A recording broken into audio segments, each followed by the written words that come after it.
Good morning students. SSMIC के कक्षा 6 के विद्यार्थी ध्यान से सुने। कल मैंने आपको हिंदी में पार्ट 1 पढ़ाया था। आज मैं आपको हिंदी में पार्ट 2 पढ़ाती हूँ। तो इसमें आपकी पार्ट 2 पार्ट का नाम है शिक्षा की सार्थकता।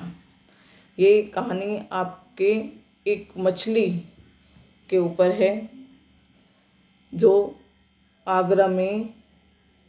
आगरा शहर में ताजमहल के पीछे यमुना नदी बहती है।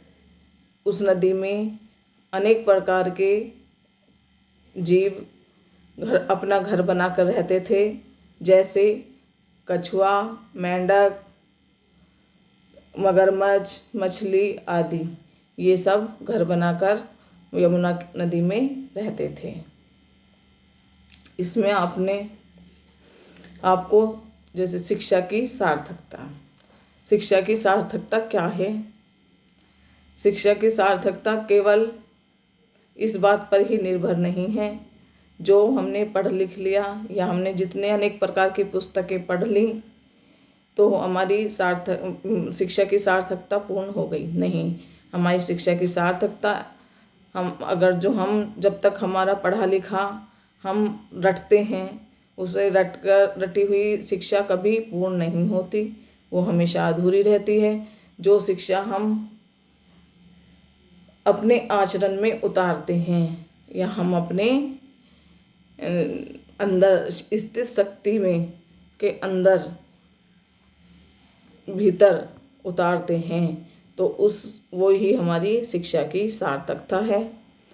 शिक्षा की सार्थकता वो नहीं होती जिसका हमें कोई शिक्षा की सार्थकता का हमें कोई लाभ नहीं होता। चाहे हमने अनेक पुस्तक क्यों नहीं पढ़ ली हों, उसके हमारे रिजल्ट बेशक आ गए हो, लेकिन जब तक हमारी शिक्षा की सार्थकता अधूरी है, जब तक हम अपने मन में कोई नया परिवर्तन ना लाएं या हम अपने व्यवहार को अच्छा ना करें, तो इसमें तभी हमारी ये शिक्षा सार्थकता पूर्ण होती है। शक्तियों जो जन कल्याण हेतु किस प्रकार उपयोग में लाते हैं या अपने आचरण में ढालते हैं, तभी इस शिक्षा की सार्थकता का लाभ होता है।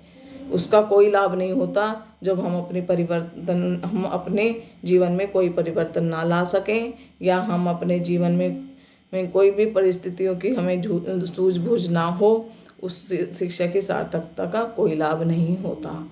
शिक्षा की सार्थकता का लाभ तभी होता है जब हम अपने आचरण में इस शिक्षा को उतार लें।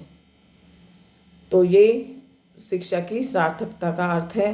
तो ये कहानी मैंने अभी आपको बताया था कि ये आगरा शहर में ताजमहल के पीछे यमुना नदी बहती है। उस जल में जो प्राणी जीव रहते हैं, जैसे मेंढक, मछली, मगरमच्छ, कछुआ आदि। तो इसमें जो है आपको ये मछली की कहानी है। तो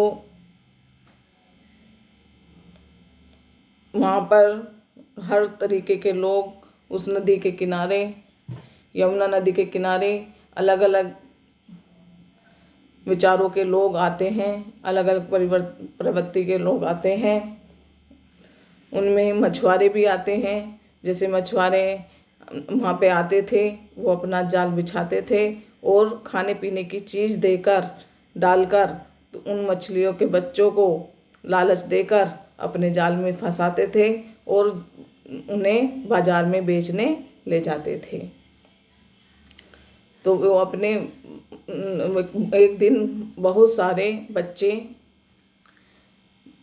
उस मृत्यु के मुंह में आ चुके थे, जिसको देखकर वहाँ की मछली चंद्रमुखी, मछली का नाम था, मछलियों की रानी थी चंद्रमुखी, जो उसे देखकर व्याकुल हो गई या वो परेशान होती थी। रोजाना अनेक मछलियों के बच्चे मृत्यु के मुंह में समा जाते थे, तो इसलिए उनको देखकर परेशान होती थी।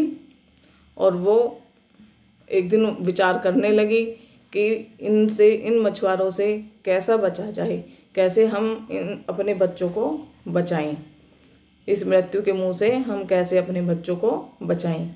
तो उसने अपने बच्चों को शिक्षा दी। तो उसने क्या शिक्षा दी अपने बच्चों को? उसने अपने बच्चों को शिक्षा दी कि मछुआरे तट पर हैं आए, नदी किनारे जाल बिछाए, चारा डालें तरह तरह के, बैठे देखो घात लगाए, सब नीचे तल में छिप जाओ, कहीं जाल में फंस ना जाओ। तो दोबारा से एक बार रिपीट करती हूँ। मछली चंद्रमुखी ने अपने बच्चों को क्या शिक्षा दी?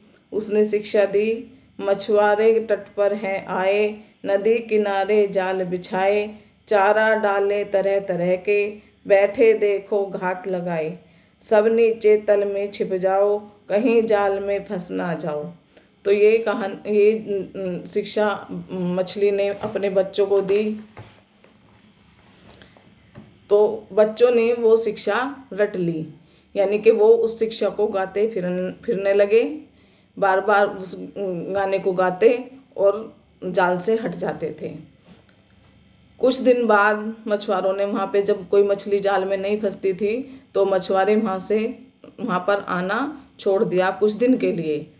तो मछली, जीव तो जीव होता है, वो भूल भी जाता है कि मैंने क्या किया। बच्चे वैसे थे, मछली के बच्चे, तो बच्चे तो वैसे भी भूल जाते हैं। तो उन बच्चों ने, अब वो बच्चे इस बात को भूल गए, इस शिक्षा को बच्चे भूल गए। और कुछ दिन बाद मछुआरे फिर आए और उस जाल, वहाँ के नदी के किनारे जाल बिछाकर फिर उन्हें खाने पीने की चीज़ डाली और उनका लालच देकर, खाने पीने की चीज़ों का लालच देकर जाल में फिर बच्चे फंसने लगे। मछली को फिर, चंद्रमुखी जो मछली थी, वो जल की रानी थी, उसको बहुत ही फिर परेशानी हुई कि मेरे ये बच्चे, रटी रटाई शिक्षा थी इनकी, इन्होंने अपने आचरण में नहीं उतारी, इसलिए ये बच्चे फिर फंसेंगे, फिर हम परेशानी होगी। तो उसने फिर अपनी बच्चों को बुलाया और फिर उनसे पूछा कि आप भूल चुके हो, जो मैंने आपकी परीक्षा ली उसमें आप अनुत्तीर्ण हो, यानी कि आप उसमें पास नहीं हो, आपको दोबारा परीक्षा देनी पड़ेगी। तो तभी मछली ने, बच्चे बोले, ठीक है मछली रानी, आप दोबारा परीक्षा हमारी ले सकती हो। तो इस प्रकार उन्होंने दूसरी परीक्षा दी। तो जब तक इस प्रकार शिक्षा का लाभ तभी होता है जब हम अपने आचरण में इस शिक्षा को उतार लें, या हम अपने अंदर आत्मा में इस शिक्षा को संभालें, तभी जो है इसका लाभ होता है। ये आपकी कहानी है, शिक्षा की सार्थकता। इसे आप कहानी के रूप में लिखेंगे और मैं जो इसके आपको फोटोकॉपी दूंगी पाठ की, इसे आप देखेंगे और क्वेश्चन आंसर सर्च करके उस पर लिखेंगे और एक्सरसाइज लिखकर उसे भरेंगे। ठीक है, थैंक यू।